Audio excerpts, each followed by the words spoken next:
Hi, my name is Kelley Lewis, affectionately known as the Cabin Chick. And at 29, I was a single mom with 3 children.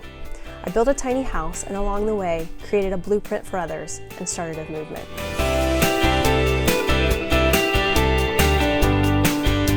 So before I started building my tiny house back in 2008, I went from making $10 an hour working at the bank to a home daycare provider. And then in 2014, I actually franchised the concept. That allowed me to have a higher income, more flexibility with time, and more available resources to seek adventure with my kids. I think that's really important to empower women to make money. As I got older, I understood that there's ways to have money work for you because you can only work so many hours. Just having that peace of mind of having income gave a lot more joy and less stress to my life. When I started Cabin Chick, I was a newly single mom with 3 children now, going through a divorce. I wanted to do something that I could just pour myself into. There was an opportunity to buy this piece of land on a lake. Because I had a mortgage on my normal house, I couldn't just go get a conventional loan. So I actually reached out to the developer and we came up with our own agreement where I pay him directly.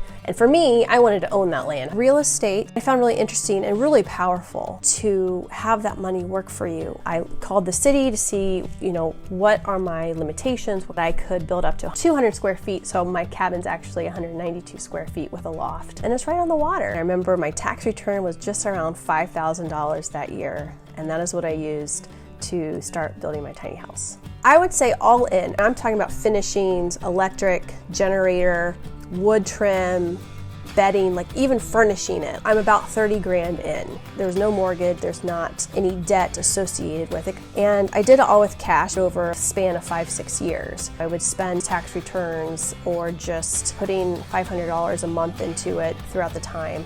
And then having friends help too. When my kids are with their dad, then I would work on the tiny house. The lake that I built the tiny house on, my mom actually also lived on, so sometimes if they could just go down the street and hang out with my mom. What I took away most personally was empowerment. I jumped into something not knowing how I was going to even do it, but I empowered myself to just have the confidence that, I'll figure it out. I wanted to give back to the community that had gotten me to that point. I met with an architect and residential engineer to actually put plans together that I could sell, and I, to this day, still sell those plans. I've really been putting more time into my YouTube channel. The older I've gotten, the more open I've become and the more I understand how difficult it is to provide for your family as a mom. Because I had kids at a young age, I had to figure a lot of stuff out very quickly. I understood that whether you're an employee or self-employed, you can only work so much. My family is really into investing, and so as I got older, I tried to find other ways to invest. There's so many things you can do with $1,000, $5,000, or even $10,000.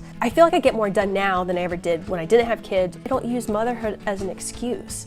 You have time to make time because you only get one chance at it all. You don't need $1 million or even $1,000 to seek adventure. It comes down to just connecting with your kids. Real estate has probably helped me out financially the most. That's one of the reasons I wanted to buy the land that I built my tiny house on, because I knew the value of owning something versus renting something. And I want to continue to figure out ways to use real estate in my advantage. I was always taught to save 10%. Try and save as much as you possibly can, because you're just taking care of your future self. I just don't think there's that many vehicles out there that give women a platform to talk about those things. If helping someone else build a house impacts their life, to give freedom in some shape or form to them and their families, then that's what this whole thing is about. It's about being a part of a community and making a difference. When you build something yourself, it's not just the end result, it's this whole journey, and